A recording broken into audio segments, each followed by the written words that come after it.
On this edition of ITG, our guy TC, Tony Caridi, wins a big award, and we have got to talk about what type of money you would pay for a piece of national championship merchandise. All of that and more on this edition of ITG. Caution, this podcast contains bad jokes, optimism, and a healthy disdain for Pat Narduzzi. Watching it may increase your actual knowledge of actual football.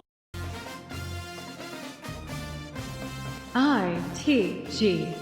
All the pieces are in place for us to have a chance to win it all. And we're the three best friends that anybody could have. There's Owen Schmitt in the building.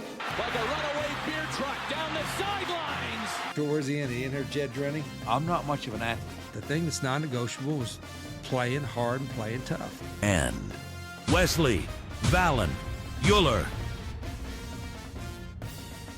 You are in the gun. Once you enter this family, there's no getting out. In the Gun, episode 324 of your new favorite WVU football podcast. I am Wes Uhler, as always, with the best teammates in the business. We've got the signal caller, Jed Drenning. We have got the sharp-dressed, beer-trucking, barbecuing man, Big Owen Schmitt. And, of course, this episode of In the Gun brought to you by our village, our group of great people who make this thing possible. Big shout out to Toothman Ford, JR, everybody there at Team Toothman. We all know cars cost less, and Grafton. A big thank you to Rick Lewis and Fortis. They have been with us for years now, and for roof performance and financial certainty, guaranteed, you got to visit fortis.us.com. To our friends of the show and our friends in real life at Johnston Equipment, Tim, Emily, Bryce, make sure you're visiting them, Route 33 between Weston and Buchanan. You can always shop online at Johnston, that's with a T, JohnstonEQ.com. And of course, to the Morgantown institution, the Book Exchange. Over 90 years of providing everything you need to prove you are the ultimate WVU fan. Shop at the Book Exchange for all your WVU gear. There are two locations, downtown and of course on Evansdale, right there on Pattison Drive. Or you can always shop online at bookexchangewv.com. Gentlemen, we are off and running here. The 2025-26 slate of football officially in the books. Super Bowl 60 Sunday night. The Seattle Seahawks with a commanding, decisive, wasn't always the sexiest, but man, there was some harkening back to some old school football there too. Seeing some front sevens beat up on some offensive lines that I liked. 29-13, Big O, the team that brought you into the NFL, gets it done. Their second Super Bowl. And like I said, I understand the quote-unquote boring. I mean, at one point, kind of deep into that game, it was just 12-0. There were no touchdowns. It was a little bit of a stalemate. It was a little bit of a chess match. But I find it refreshing, those type of... I wouldn't want to watch that game every single week in, week out, all the time. But man, seeing how both of those defensive fronts were able to demoralize the opposition offense and how they had to find ways to make it work. Seattle just able to do a little bit more. Hit a couple explosive plays, get a couple field goals, build that lead up. I'm not saying it was a Mona Lisa, but I tell you what, that was a heck of a 60 minutes and a game plan and execution by the Seattle Seahawks. Oh, absolutely. Like you said, the defense, man, would bow up in the red zone, really hold them. What was it? 5 field goals, did you say there, Jed? Amazing performance. Run game, that outside zone from Seattle, chewed through it eventually. And Walker got the MVP. You know, he was the last running back to get it since Terrell Davis. So that was also refreshing to see. But great game, and yeah, it was a fun battle. It's a fun battle. Just think, it's been almost 30 years since a running back did that. It's been almost 30 years since a running back put up those types of numbers in the Super Bowl. And you know what? Something could be said for the NFL returning to old school football, because running the football didn't just play a critical role. But look at the last 3 NFL champions. They've all ranked in the top 2 in scoring defense. So a bit of a throwback there. Hats off to Mike McDonald. Great game plan by the Seahawks, but a couple strange numbers that came out of this thing. First of all, Drake May ended up, if you just woke up after watching the first half, fell asleep, and looked at the box score, you're like, what? He threw for almost 300 yards because 235 of those came in the fourth quarter, which is the most passing yards ever in a Super Bowl quarter. And then the coin toss. That was a strange little caveat, too. The Patriots have now been to 9 Super Bowls, 6 wins, 3 losses. In the 6 wins, they lost the coin toss. In the 3 losses, they won the coin toss. That's quirky and weird and eerie. But let me jump right out to it and say, we talked about the turnovers, Wes, when we discussed the game last week. I pointed out that the Seahawks had committed the second most turnovers in the NFL, and that's why I thought they were due, because through 2 playoff games, they had yet to commit one. I thought that dam's going to break, but it didn't. It did not. So the Seahawks become the only team in Super Bowl history to go through the entire postseason without committing a single turnover after committing 28 in the regular season. So huge hats off to the Seahawks for that, which is why I was way off in my prediction. 70% of the betting money was going not just with the Seahawks, but with the Seahawks giving the points. I figured I'd try and get cute and buck the trend. I said, 24-23 Pats. Boy, was I wrong. You said 31-17 Seahawks. I'll tell you what, Wes, you were a 2-point conversion away from hitting that 14-point differential. So hats off to you, too, while I'm taking my hat off for everybody here. But it felt like one of those games, guys, and we'll move on, that it was 12-0, but Seattle was dominating. And you're like, man, you're going to slip up and blow one coverage. It's going to be 12-7. You're going to start puckering, but they never did. Instead, their defense kind of finally settled the score in the fourth quarter with that pick six. The pressure just became, at some point, insurmountable, and it was just too much. And I think the fundamental difference, Seattle was getting pressure with 4 and dropping resources into coverage, whereas when the Patriots were getting pressure, they had to kind of manufacture it with blitz packages. So that to me was the big difference. But yeah, when I was thinking of you, when I was watching those outside zones, I mean, they were running that dude. I could not believe him bouncing those things. I mean, he was so patient, and he has that twitch and that speed. You've heard Owen talk about it. You can bounce it to the outside, you can bang it up the middle, or you can bend it back to the inside. And he kept bouncing that thing, and that was tough to stop, and that proved to be the difference. But ugly Super Bowl, all things considered. But I'm like you, Wes. It kind of reminded me of that Broncos Panthers Super Bowl, right? Or even the Seahawks Steelers Super Bowl, for that matter. It wasn't one for the time capsule, but every once in a while you need those to kind of appreciate the other ones. As our famous Tony Caridi likes to say, here's a segue for you, Wes. Of the 60 Super Bowls played, that was one of them. Well, real quick, speaking of Kenneth Walker, Jed, I know I was texting you this Sunday night, but via my expert research here, ladies and gentlemen, with Kenneth Walker's Super Bowl 60 MVP, Michigan State becomes the 11th school to produce both a NBA Finals and Super Bowl MVP. Of course, WVU did it first. Duh. World champion Mountaineers, speaking of Tony Caridi. Being Chuck... let's think, but 1969 NBA. And then Chuck Halley was 1973-ish. I'm trying to get that year. It wasn't 70, it was the Dolphins, 73 or 74. So, yeah, very early with WVU. Yep. Michigan State becomes the 11th. WVU was first. Navy, Grambling State, Florida State, UCLA, Louisville, Kansas, Cal, Miami, Arizona, and then Michigan State becoming the 11th. And one step further for you, Jed, just to really sports dork out for 30 seconds. I looked real quick to see if any of these 11 schools, if I could find if they had a World Series MVP too, and I did not come up with any. But here we go. Michigan State has a Conn Smythe, which is the Stanley Cup, the NHL playoffs MVP, Duncan Keith, the former Chicago Blackhawks defenseman, and Michigan State grad, all the way winning the Conn Smythe in 2015 with the Blackhawks. So Michigan State has Super Bowl MVP, NBA Finals MVP, Stanley Cup playoffs MVP. That's pretty good for Sparty there. Pretty good. Let me trump your sports geekdom, okay? He might not have been the MVP, but who was the most memorable moment of the 1988 World Series between the Dodgers and the A's? Kirk Gibson. Where was he from? Was he a Sparty? Was he Sparty as well? I believe he was a Spartan as well. Yep. Man, I Yep. tell you what, Look it everything up to verify, but I believe so. everything Yep. everything coming up Sparty here. But yeah, Yeah. congratulations to the Seattle Seahawks. Had to localize that stat for just a minute.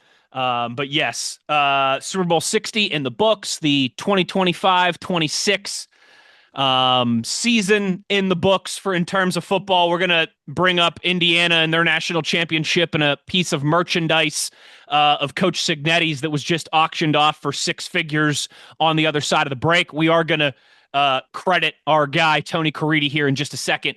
But ladies and gentlemen, if you're watching on YouTube, as you all should be, like, subscribe, do us a favor, spread the good word, right?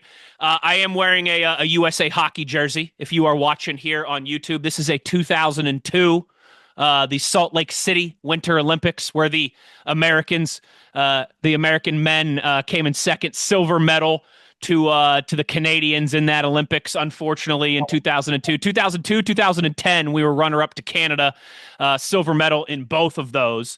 But the men's hockey team getting going on Thursday. The women's hockey team today, Tuesday, beat Canada 5-0 right before we recorded this. First time Canada has ever been shut out in an Olympic hockey game. You got to love that.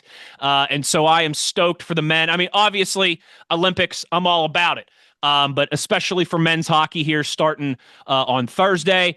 You got to be, it doesn't, think of the most patriotic person you know. All right, I make Toby Keith look like a communist every 4 years when the USA hockey team is rolling, okay? So let's go get it done. Let's get some gold medals on the ice there. But yes, just had to, of course, acknowledge this oversized USA hockey sweater that I am wearing here on the YouTube, on the video portion of the broadcast.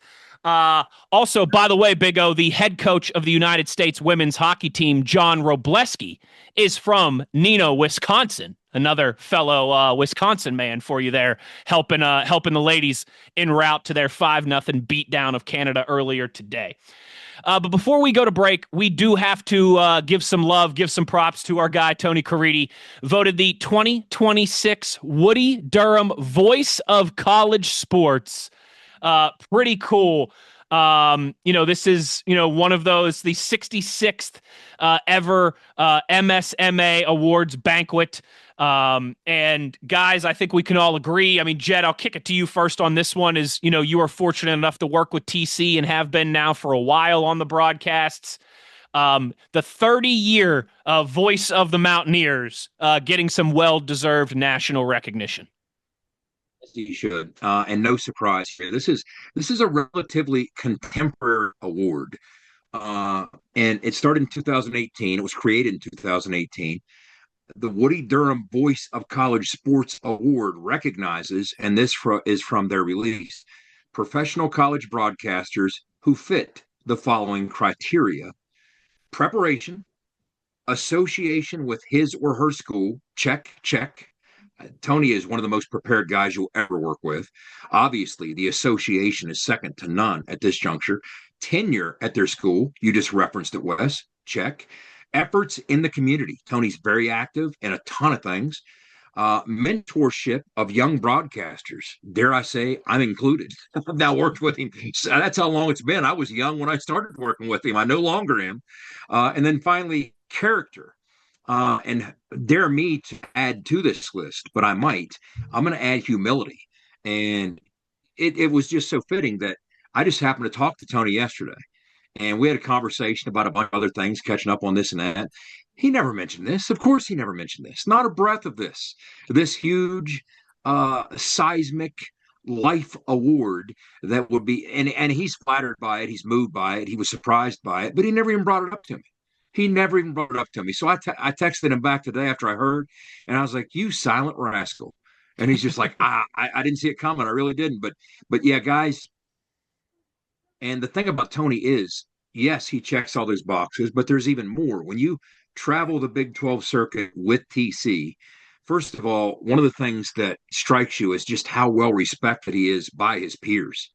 I mean, everywhere you go, every team of broadcasters, every play-by-play broadcaster, they all know and respect the daylights out of Tony Caridi. So what he says matters, and he teaches a lot of people a lot of things. And sometimes you have to almost look back on it in retrospect to recognize what, in fact, he just taught you. I mean, he's really good about, hey, when that type of things happen, sometimes what I'll do is X, Y, or Z. You're like, wow, that's a good little nugget. And if you're not listening and you're not soaking up everything Tony has to offer, that's a missed opportunity on your part. But the opportunity to work alongside the likes of Dwight Wallace and Tony Caridi, yeah, it's been one of the great honors of my life. And this is terribly well deserved. And I think Mountaineer fans do appreciate him to the extent they should. And trust me when I say this, there's not two Tonys. There's not. I mean, he often really shows his flair and who he truly is on the air, especially maybe when there's a bad call and he puts the envelope. You recognize Tony for who he is. To go to dinner with Tony, to hang out with Tony, is to kind of listen to Tony on a broadcast. That's the same Tony Caridi. I love it. I love it. Yeah, well deserving, like you said. I mean, Big O. Tony has been, I mean, throughout like our, WVU times is fans, students, players in your case now alumni. Tony's been omnipresent over the program, both football and basketball. It's very cool. It's well deserved. You guys know this. I've mentioned this to you before, but I think there's no doubt when you look at the broadcasters of my teams when I was growing up and why I decided that I wanted to do this for a living. Like, I was so spoiled that Tony is the voice of the Mountaineers basically my entire life since I was 4 years old. Mike Lang, the voice of the Pittsburgh Penguins for 47 years, Hockey Hall of Famer, one of the all-time legendary hockey broadcasters. And then, Bill Hillgrove, Tunchilkin, Craig Wolfley, Myron Cope, all the guys that have done Steelers games. I've been so spoiled. I don't know across the gambit of my favorite teams. I couldn't pick better broadcasters. And, Big O, I think that's a big reason why I grew up wanting to do this, just because how spoiled I was in that department to grow up and listen to a bunch of legends. Oh man. Announcers are they're more a part of the team. I feel like they embody, right, the sports teams that we live and die by. Actually, when I was working in Beckley, Andy Thompson, one of our drivers there, he had sang Country Roads, and I told him I'd take him to a game, and he said, man, I want to meet one person, and Tony was his guy, dude. Tony was his guy. I mean, that was just a legend, man. And now his son, I mean, is there as well, and so distinct. Just all the nuances of what he brings to the game. I think what's enjoyable for Tony, and there was this app this year that I had downloaded. Basically, you can listen to Tony when he's not able to broadcast games, you know what I mean? When it's like a nationally televised game. And I would much prefer listening to him over the other guys, just because it's just such a staple, for me now anyways. I mean, he was a big deal. The piece of advice he gave me was, hey, don't screw up, man. You'll never have to buy a beer in West Virginia again. And that's held pretty true. And Wes, that's fantastic. I think it's West Virginia law that I have to, it's West Virginia radio law that I have to say, take that app, and there is a device that you can sync up to the TV broadcast that we like to promote all the time. So you can sync it right up. Our radio broadcast, our radio call, Tony's call to the TV broadcast to enhance it. But the first time I met Tony was he did the state championship game my senior year in high school at Laidley Field in Charleston. Back for Metro News. And at the time, he was doing the West Virginia TV games with the late Tom Meese. And even back then, he just struck you as so incredibly prepared. And that's what I keep going back to with Tony. We have these conversations when you're in the industry and you pay maybe a different kind of attention to what's going on with some of these other broadcasters on the national level and otherwise. You can kind of tell, and Wes, I'm sure you can too, when somebody starts to mail it in a little bit and maybe the preparation isn't to the same degree that it once was. And Tony and I have these conversations, and he's the one who first started pointing that out to me.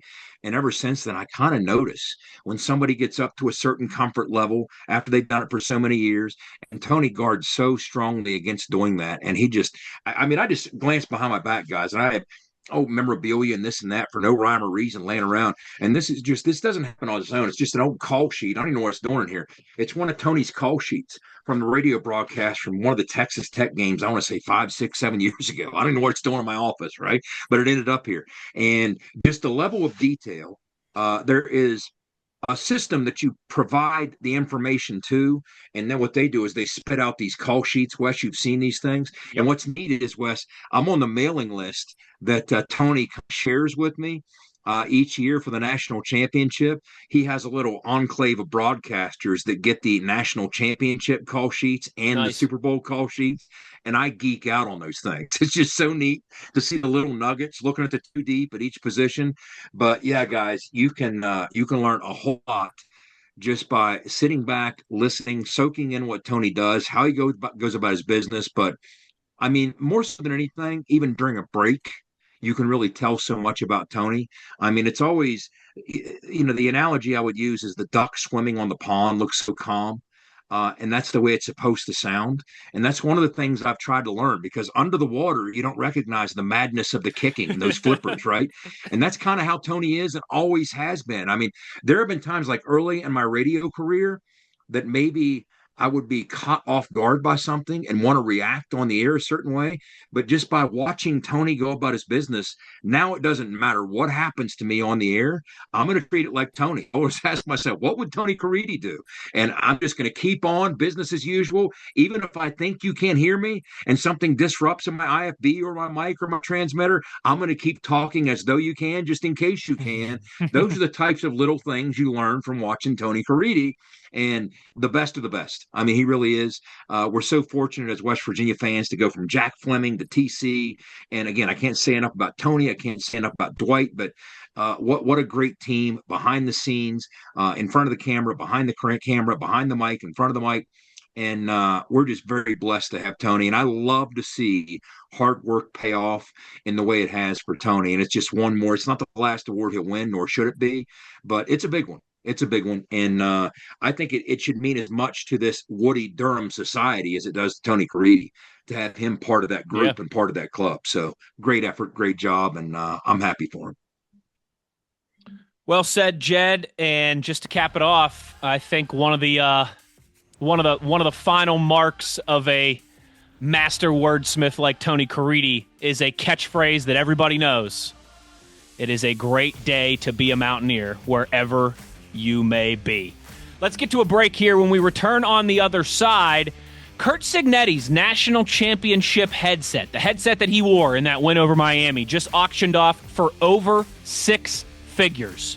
We got to talk about this, and we got to discuss which piece of headgear, sports memorabilia, headset sports memorabilia we would like to have if we had 6 figures to auction off on something like this. We'll do that on the other side when we return. You are in the gun. For nearly 20 years, Fortis has been the nation's leader in providing guaranteed roof performance programs for commercial buildings. Fortis offers roof performance solutions that feature extensive initial and ongoing reconditioning for commercial buildings as an alternative to traditional replacement, with long-term performance guarantees that are backed by global leader Lloyd's of London. Fortis offers a comprehensive range of roof performance management programs that provide financial security, extend the life of our customers' roofs, and make a significant impact on ROI. Fortis is currently improving performance and increasing ROI for customers at more than 4,800 locations, with more than 140 million square feet protected, including many Fortune 500 companies that have turned to Fortis to save money, gain financial certainty, and extend the life of their existing roofs.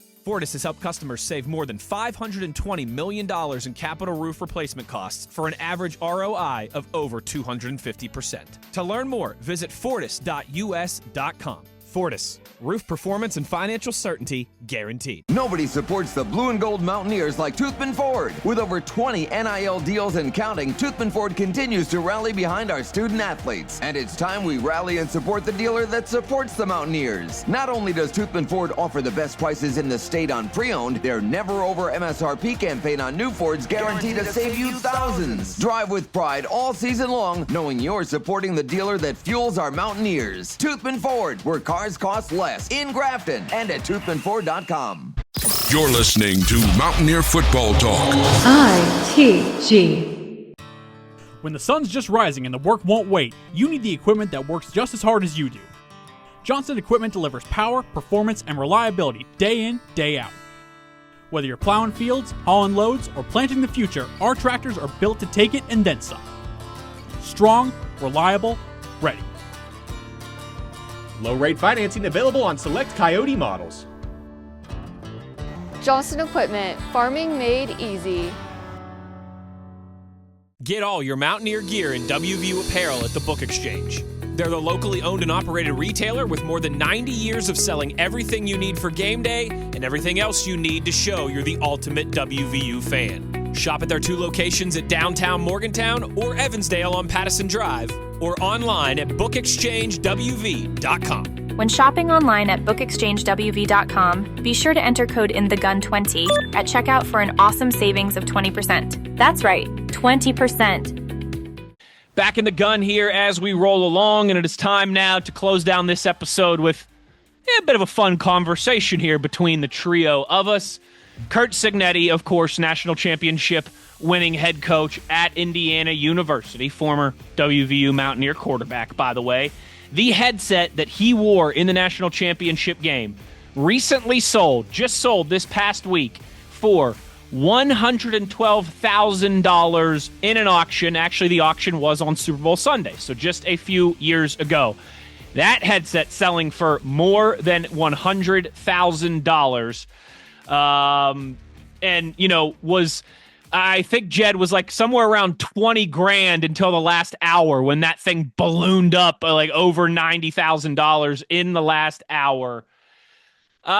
Pretty cool. Don't get me wrong. This is I'm not going to lie here. This is the type of thing, if I had 6 figures to spend on something, let's call it frivolous like this, right?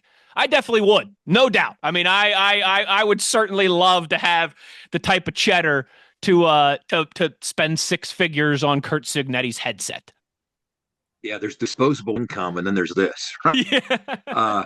But yeah, I think it was hovering at a much lower rate for a long time. But what's funny, guys, is Nick Saban's previously had been the most expensive purchased item like this, and it was like less than 20 grand, wasn't it, Wes? Isn't that what the initial tweet said? Something like that? I believe so. For this to go to $112,500, the winning bid. First, I'm wondering, okay, if not Mark Cuban, I don't know if it is or not. Who was it? Right? Who was it that bought this thing? What plans do you have for it? It's going to be soaked in sweat, right? There's no doubt about that. Anybody who's ever worn these headsets understands it takes very little to get those things muffed up in sweat.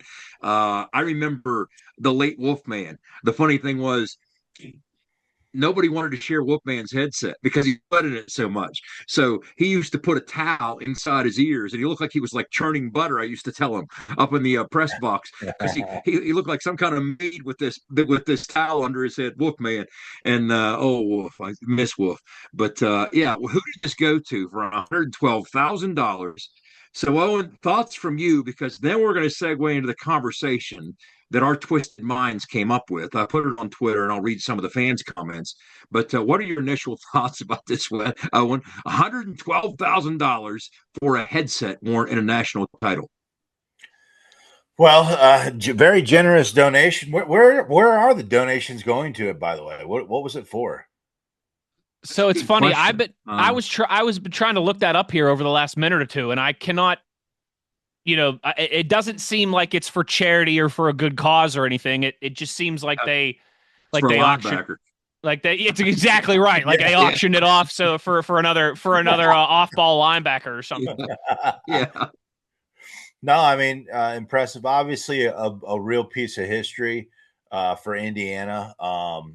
probably something that they're going to mold into some sort of statue or place on some sort of bronze statue. But I will say, if I did have that kind of cheddar, I would want, and Wes, I think you'll like this. I would love to be able to rent the Stanley Cup for one night, Lord Stanley's Cup for one night, brother. Okay, wow. and do one of those. You know how like each player gets to take it. We would throw an epic picture collage party with that thing. I'd be going everywhere with that thing. You'd be like the pictures at the end of Hangover. When they start playing that stuff. Exactly. Yeah, you'd have pictures like that streaming across. You send me round. Yeah. You'd see like 1 hour Owen would be chugging beers out of the top of the Stanley Cup, and then the next hour it'd be filled with like brisket and baked beans or something like that, and he'd be eating dinner out of the top of it. Right, he's wrestling Mike Tyson with it. Yeah, it's pretty good. That's pretty good. That'd be pretty good. Jed, you had asked me to come up with a couple, like if you had this type of cheddar to spend on a headset, which one would you want? I had a couple that came to mind real quick. One was I would have loved to have had Rich Rod's headset from the Sugar Bowl win over Georgia, just to hear. And if you remember, we've had him talk about this before. We've had Phil Brady talk about this before. The kind of non-committal confusion ahead of that fake punt at the end of the Sugar Bowl, where it was like the disarray of the look is there. Do we go for it? I don't know. You decide. No, I don't know. You decide. Screw it. We're gonna do it. And then it ends up, becoming an iconic play in program history. That came to mind. 2012. Orange Bowl against Clemson, the famous 70-33 beatdown on South Beach. I would have loved to have just listened to Dabo Sweeney's headset and just all the confusion and the what the hell is going on and what can we do to stop Tavon Austin ideas, just the head spinning and the wheels turning of the Clemson coaching staff as they were just getting gashed and touchdown and touchdown and touchdown. I would have loved to have listened to what Dabo was hearing. But my answer, gentlemen, was very easy, and maybe it's recency bias, but I would have loved to have had Pat Narduzzi's headset on 9/13/2005 as his team blew a 2-possession lead down the stretch in the last backyard brawl for 4 years, just to hear the sweet sound of surrender as his and Eli Holstein's souls got snatched from their body. That's tough to follow. Owen, I got a couple, but I want to pick your brain because what I'm thinking with you, Owen, is first, you could go a lot of directions, including it's not like you were hearing what was going on in the headset when you played for it. I mean, is there a particular game that maybe you'd want to hear what the staff was saying about you to Rich? Hey, good, bad? Because I kind of wondered that. Like, I'm a quarterback, so he was far more transparent every snap in terms of what his thoughts were on what I was doing and wasn't doing. But maybe with you, not as much because you weren't quarterbacking. Because I've thought back, is there a game that I'd like to hear, even at Glenville, like what Rich was saying? And I'm like, well, I usually was hearing what Rich was saying, whether I wanted to or not. But what are your initial thoughts, though? And I got a few that I came up with here. What the coaches were saying about, well, I'll say this. I didn't have to really hear what was being said in the headset, because generally, if it was that bad, the phone would ring on the sideline and Kelvin McGee would give me the earful and make sure that I heard the message loud and clear. The message he heard. Yeah, that's right. Yeah. Those were, I'm telling you, man, and it didn't happen often, but the first time it happened to me and I picked that phone up, it was literally a blur rampage of profanities and just the ultimate, sandbag, dude. And I was like, man, I remember hanging the phone up and saying, man, I just never want another one of those conversations. And I didn't even get to say nothing. It was just basically, you hear it, you're done. And I would say, as far as a headset with Rich, I mean, if he was going to cuss you on the field, he was going to cuss you on the field. I mean, they were going to hear it in the headset too, but everybody around you was going to hear it. Put to you like that's this. fantastic. I don't have to be curious about a lot of what Rich says when he's upset now. I could be 20 yards down the sideline and I hear his end of it, right? So I kind of hear some of what he's saying. But I thought about this several different ways. And one of the ones that jumped out to me was, and just for a host of reasons, when you look at the early days of the Don Nehlen era, a couple games stand out to me. Okay. One of them is the 1982 Oklahoma game. That's the more obvious game, the program defining road win over the 9th-ranked Sooners, the season opener. Haas is coming out partying his first game as a Mountaineer. One of the most historic games in the history of Mountaineer football. I would love to have been on the headsets. If I could buy the headset from Coach Nehlen, and again, the caveat here is you're allowed to buy the headset and then hear the conversations that took place from that game on the headset. I would love to hear Coach Nehlen's conversation with the staff for a bunch of different reasons. They fell behind early in that game. They stayed cool. He even told the team going into the game, hey, we're going to fall behind. We're going to take some punches. Stay steady. I think he told the team they were going to fall behind a couple touchdowns and they were going to claw back. And they did. They fell behind 14-0. They jumped ahead at halftime. But I would like that one. But another one in the Don Nehlen era, and this is just a twisted party that's tapping into some of what Wes said.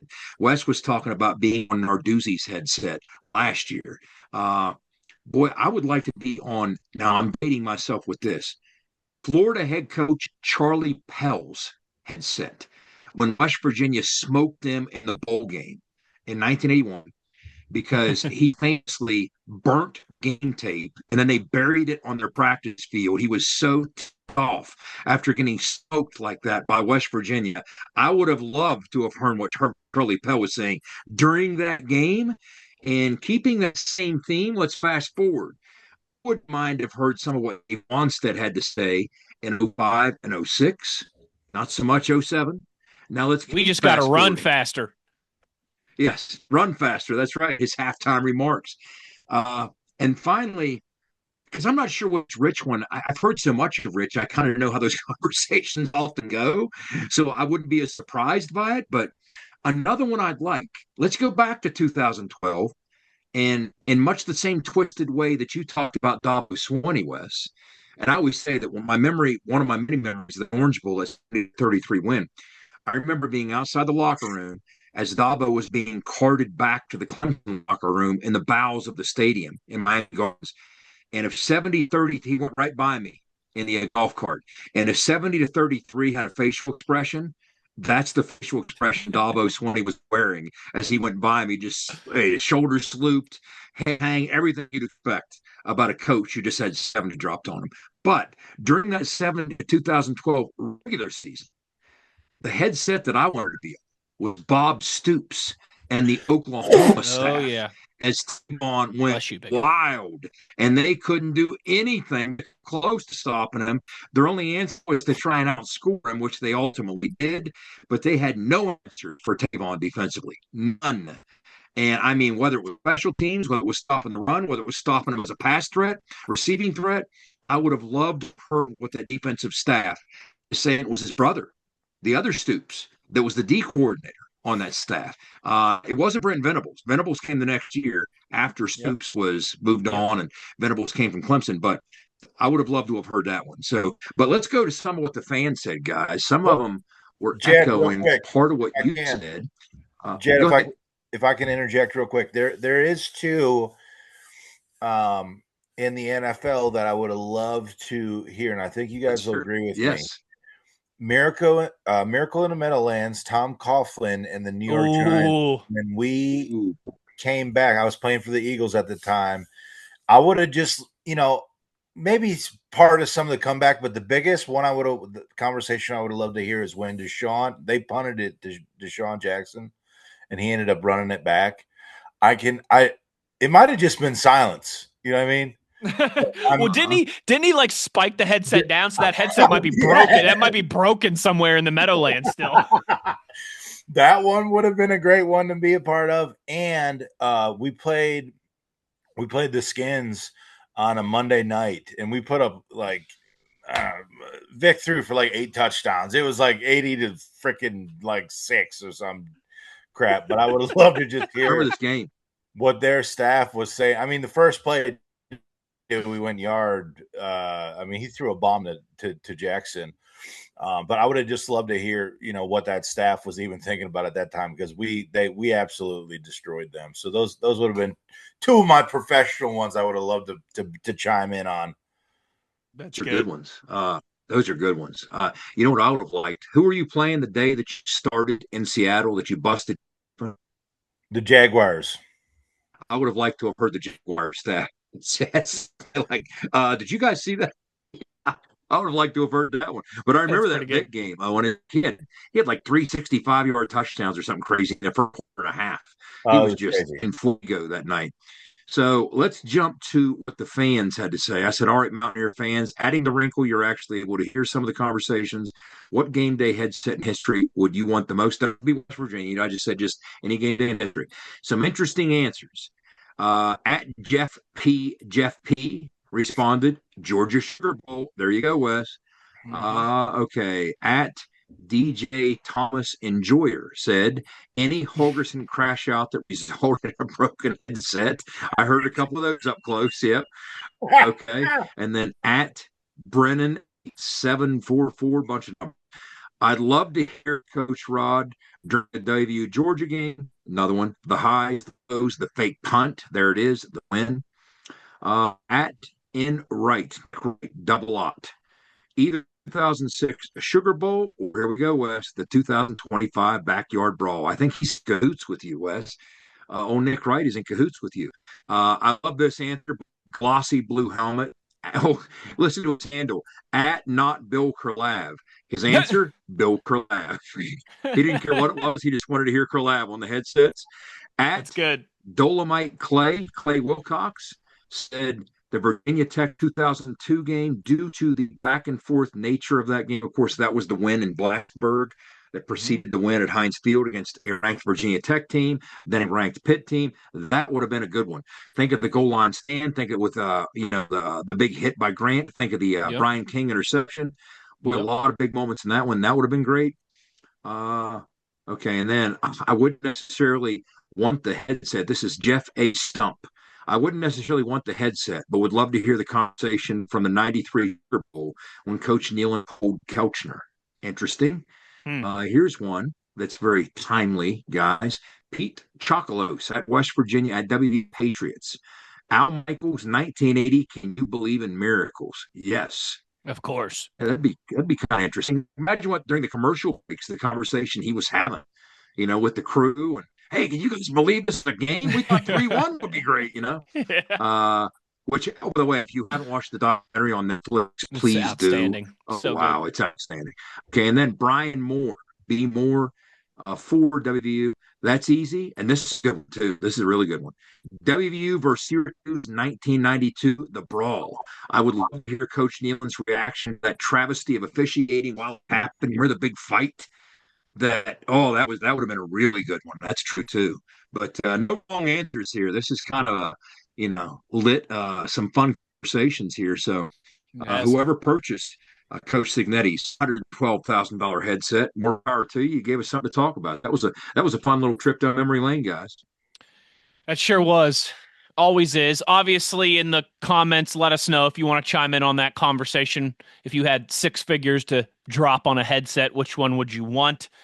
Yeah, that was fun. And hey, if by chance the IU fan, we assume you're an IU fan, at least I would hope so. Maybe if not, you're really just flexing. College football fan, Wes. Could be. That's a big moment in college football history. What Indiana did. Absolutely. So I agree. Absolutely.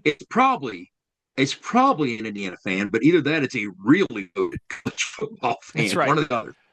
Well, I'll tell you this. If you are that person, you've got an open invitation for the next month or so to hop on the podcast here with us and tell us all about it if you would like and what you plan on doing it, and maybe share with all of us what you do for a living so we can try and copy you and have as much disposable income as you have.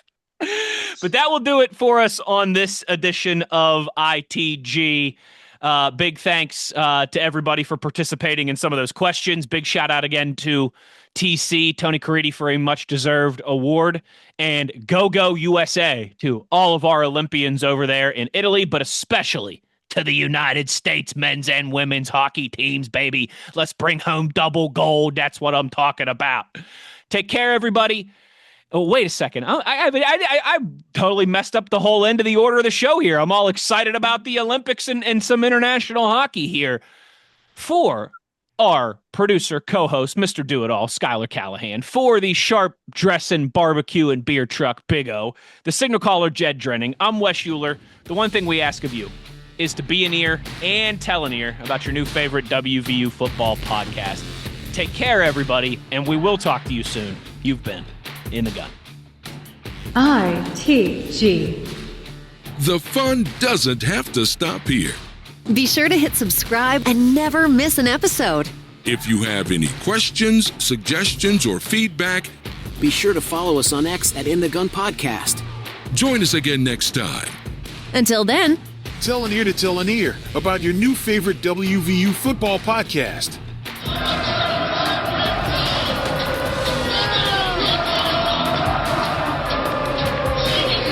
This mission is over. It's over.